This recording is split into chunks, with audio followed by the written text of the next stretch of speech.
પાટોત્સવની ભવ્ય ઉજવણી કરવામાં આવી। ભરૂચ તાલુકાના જૂના તવરા ગામે આહિર સમાજના અલગ અલગ ગોત્રના આહિર પરિવારો દ્વારા તેઓની કુળદેવી માતાજી ખોડિયાર માતાજી, મહાકાળી માતાજી, સિંધવાઈ માતાજી, મુગલાઈ માતાજી, મેલડી માતાજી આમ આહિર સમાજના 5 અલગ અલગ ગોત્રના આહિર પરિવારોની કુળદેવી માતાજીના 5 દેવી મંદિરનું નિર્માણ કરવામાં આવ્યું હતું।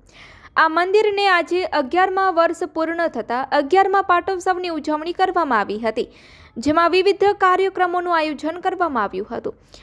5 દેવી મંદિરે સવારે 9 કલાકે નવચંડી યજ્ઞ, સાંજે 4 કલાકે શ્રીફળ હવન, સાંજે 6 કલાકે મહાપ્રસાદી અને સાંજે 7:30 કલાકે 5 વૈદી મંદિરનો મહિમા દર્શાવતું ગુજરાતી ફિલ્મનું લોન્ચિંગ કરવામાં આવ્યું હતું તથા રાત્રે 9 વાગ્યે લોક ડાયરાનું આયોજન કરવામાં આવ્યું હતું, જેમાં લોક ગાયક ધર્મેશ બારોટ, દેવાંગી પટેલ, વિશ્વ ગઢવી સહિતના નામાંકિત કલાકારો દ્વારા ડાયરાની રમઝટ બોલાવી હતી।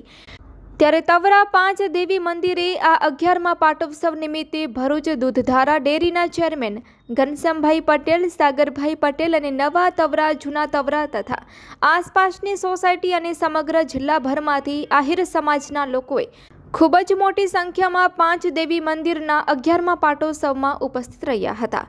Report by Ketan Mehta, Bharuch.